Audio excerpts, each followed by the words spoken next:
जीवन सारा सुस्थ रहिबार घरोई उपाय आसतु दर्शक बंधु जानिबा। नंबर 1 भोजन कर सारिया परे केबे भी अईठा हाथ में अईठा थाली को धरिकी बसंतु नाही कि भोजन कर सारिया परे अईठा थाली पकईकी रखंतु नाही। यह द्वारा आर्थिक क्षति होता है, सेथिपाई एही कार्य जमा भी करंतु नाही। नंबर 2 आपणक बेडरूम रे बा स्वामी स्त्री बेडरूम को अन्य बाहर लोकों को केबे भी जीवाकू दियंतु नाही। यह द्वारा उभय स्वामी और स्त्री संपर्क में फास्ट सृष्टि होता है। नंबर 3 जदि आपणकर कण नखा भल होई न थाए तेबे आपण खईर को गुंड करिकी नखरे लगांतु, यह द्वारा कण नखा भल हो जाई थाए।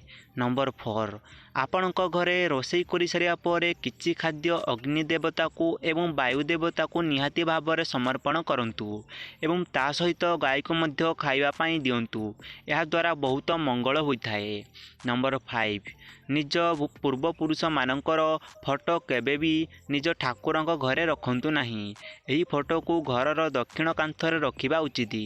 नंबर 6 हाथ पापुली को नरम रखापी बासन माजी सारिया परे हाथ में तेल लगांतु, यह द्वारा हाथ पापुली नरम रही थाए। नंबर 7 रात्रि शोइबा समय रे हलदी क्षीर उषुम उषुम पीवा द्वारा रात्रि रे भल निद होता है एवं ता सहित चेहरा मध्य ग्लो होता है। नंबर 8 तरभुज चोपा काढ़ी ताकू पानी रे फुटाई सेई पानी रे चेहरा धुंतु, यह द्वारा चेहरा सुंदर एवं ता सहित गोरा देखा जाए।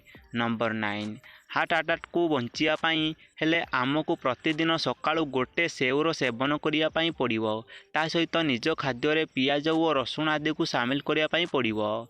नंबर 10 जदि शरीर सारा फली फली जाए तेबे नड़िया तेल सहित सौंदर्य लुण मिसाई मालिश करने द्वारा यह भल हो जाए। नंबर 11 जदि प्रतिदिन सकाळु त्रिफला पानी रे आखि धुवंती तेबे यह द्वारा दृष्टिशक्ति वृद्धि होता है एवं ता सहित आखि धरिया परी रोग न थाए। नंबर 12 जदि शरीर में आबु होता है तेबे अमृतभंडा पत्र को बाटिकी ताको उषुम करिकी सेही स्थान रे मारिबा द्वारा यह दूर होता है। नंबर 13 गर्भवती महिला माने बाम कड़ माड़िकी शयन करने संतान पाई बहुत भल होता है एवं ता सहित सब बेले गोटे कण माड़िकी शयन करने कथा नुहे, टिके टिके एपट सेपट कड़ माड़िकी शोइबा उचित अटे।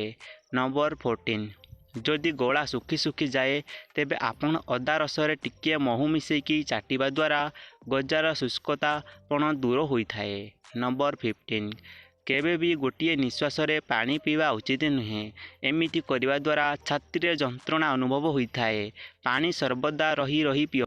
एमिति नुआ नुआ वीडियो देखिया पाई चैनल को सब्सक्राइब कर दियंतु एवं लाइक कमेंट शेयर भी करंतु। संपूर्ण वीडियोटी देखिथिबारु आपनको बहुत बहुत धन्यवाद। जय जगन्नाथ।